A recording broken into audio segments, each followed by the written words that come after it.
Polisi menangkap MB terduga pelaku penganiayaan yang menyebabkan wanita tewas di kamar kos di Jalan Macan atau belakang Rumah Sakit Lasinrang, Kelurahan Macorawali, Kecamatan Watang Sawito, Kabupaten Pindrang, Sulawesi Selatan pada Rabu malam 5 Agustus kemarin. Kasat Reskrim Polres Pindrang AKP Prawira Wardani membenarkan penangkapan tersebut. Polisi berhasil mengidentifikasi dan melacak keberadaan pelaku setelah melakukan serangkaian penyelidikan serta memeriksa sejumlah saksi. Terduga pelaku berhasil ditangkap tanpa perlawanan di wilayah Kampung Bulisu, Kelurahan Kasa, Kecamatan Batu Lapa. Terkait hubungan antara pelaku dan korban, polisi menyebutkan bahwa keduanya hanya sebatas saling mengenal. Dari hasil pemeriksaan awal terungkap bahwa aksi penganiayaan tersebut dipicu oleh rasa kekesalan pelaku terhadap korban. Polisi mengungkap sebelum insiden itu terjadi, terduga pelaku dan korban sempat melakukan komunikasi beberapa kali. Terkait isu pemesanan jasa aplikasi daring ija atau prostitusi online, kepolisian masih terus melakukan pendalaman serta mengumpulkan bukti pendukung. Saat peristiwa penganiayaan berat itu terjadi di dalam kamar kos, suami korban dipastikan sedang tidak berada di lokasi kejadian. Jam 1. Kau tiba di kos di sana jam berapa?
Motornya apa gimana? Siang apa?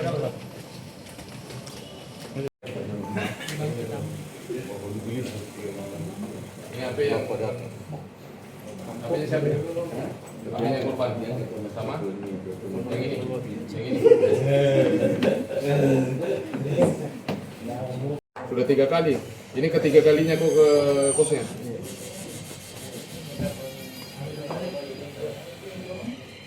Mana ya?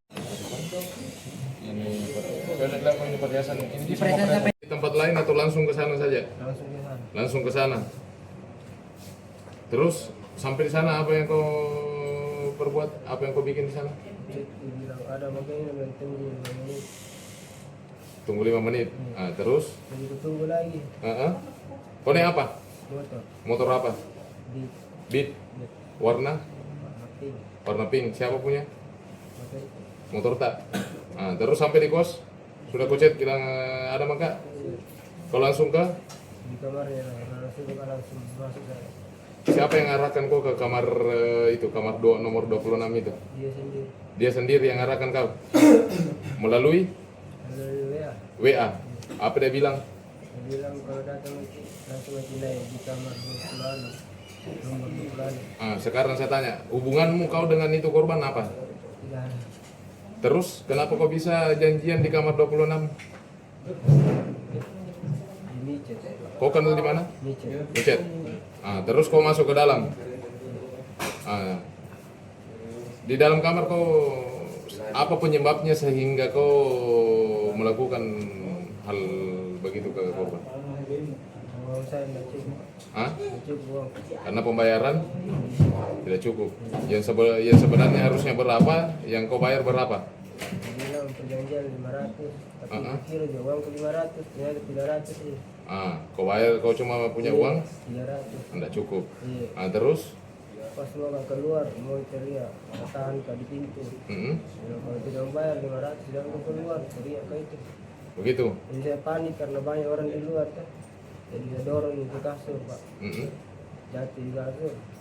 Teriak di situ, minta dorong. Jadi kita Kau cekik? cek. Pakai Pakai kuncian lengan? Kuncian lengan? Iya, dari belakang. Terus habis itu kau kemana? Dia teriak. Teriak? Iya. Dia melawan, jadi berusaha terbuang dari kasur. Jatuh, langsung tidak melanggung, pergi makan. Tapi pas keluar, tinggal HP ku. Masuk ke kembali, kami juga yang ini semua. Ambil kembali ini? Iya. HP-nya ini, HP itu. Tinggal masuk ke kembali. Kau pada saat kau tinggalkan di situ, kondisinya korban memang sudah meninggal? Tidak tahu ya, tapi masih goyang. Iya, goyang banyak. Kondisinya seperti apa? Kau cerita? Dia tengkurap. Tengkurap. Kondisinya, maksudnya kondisi masih hidup kah atau sudah meninggal? Loyo, tapi tidak tahu kalau mati. Karena tidak kucing juga. Sudah mengorok kah atau bagaimana? Iya. Sudah ngorok? Iya. Tempat juga begini. Kamar kau kunci? Kunci Dari luar. Dari luar. Terus kuncinya kau simpan di mana? Kasih masuk di bawah pintunya saya. Di bawah pintu. Kau masukkan kembali ke dalam kamar. Baru kau tinggalkan. Dari TKP kau kemana lagi? Langsung pulang ke kampungmu. Ini kacamata yang pakai di. Sekarang juga ini toh? Di badannya semua itu toh? Ini yang korban. Ini yang punya korban. Indah ini katanya kawan di mana? Satu lagi yang dengan kendaraannya. Ini yang ini. Ini kafe.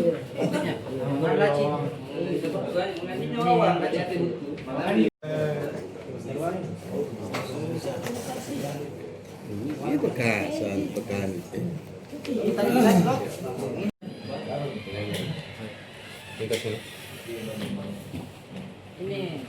Jadi berdekatan semua ini emas sama itu HP itu tempatnya. Ada orang. Kenapa kau cekik? Mau teriak. Kenapa dia menteriak? Terus? Teriak. Dia teriak? Teriak. Kau apa kan dia? Enggak, kau apa kan dia kenapa dia bisa teriak?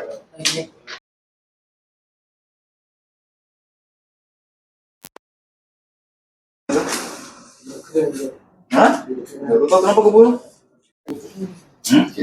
Di micet. Kau ketemu di micet. Itu tempat siapa itu? Tempat siapa itu yang kau datangi itu? Tempat dia? Hah? Kenapa kau tinggal? Kenapa takut? Marah dia? Terus? Terus?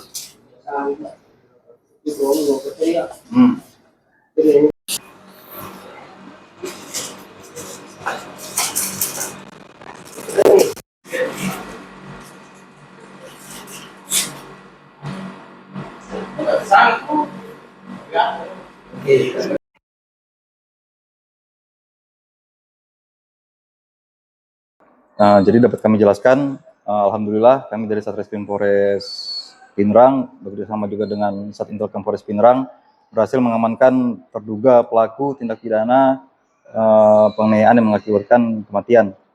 Jadi dapat kami jelaskan bahwa dari anggota berhasil mengamankan pelaku yang sebelumnya diberitakan bahwa ada ditemukan seorang perempuan tidak bernyawa di suatu kos-kosan di Jalan Macan, dan dari hasil penyelidikan kami dan keterangan saksi-saksi juga didapatkan terduga pelaku, sehingga kami melakukan serangkaian penyelidikan dan hingga akhirnya alhamdulillah kami bersama-sama dapat menangkap dan mengamankan terduga pelaku tersebut di Kecamatan Batu Lapa. Nah, untuk motifnya sendiri? Untuk motif sedang didalami, kami sedang melakukan pemeriksaan terhadap terduga pelaku. Namun untuk informasi sementara, motif ini adalah karena pelaku kesal dengan korban. Untuk Hubungan pelaku dan korban apa sebenarnya? Kenapa bisa untuk hubungan pelaku dengan korban itu masih sebatas kenal. Namun untuk lebih dalamnya nanti mungkin setelah kami lakukan pemeriksaan, nanti akan kami lakukan press release untuk lebih jelasnya lagi. ada inisial korban? Untuk inisial pelaku MB. Umur berapa? Pelaku umur 29 tahun.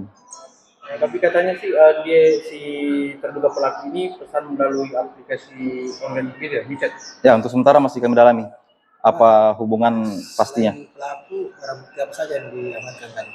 Untuk barang bukti yang kami amankan itu ada HP korban, terus pakaian pelaku, jaket pelaku pada saat melakukan tindakan penganiayaan tersebut, ada juga sepeda motor. Asal pelaku dari mana? Asal pelaku dari Kecamatan Batu Lapa. Ada gambaran sedikit kenapa bisa tiba-tiba ini pelaku dan korban ketemu seperti itu lagi di kamar begitu? Apa mungkin sebelumnya yang apakah ada interaksi atau seperti apa awal komunikasi? Ya, untuk sementara memang ada beberapa kali komunikasi, namun untuk lebih pasti nanti kami dalami dulu. Tapi di saat itu ada suaminya pada saat kejadian. Apa dia suaminya mengetahui bahwa ada seorang yang masuk ke kamar itu? Untuk keterangan sementara, suaminya pada saat di TKP tidak ada di TKP. Jadi suami tidak mengetahui. Download Tribun X sekarang. Menghadirkan lokal menjadi Indonesia.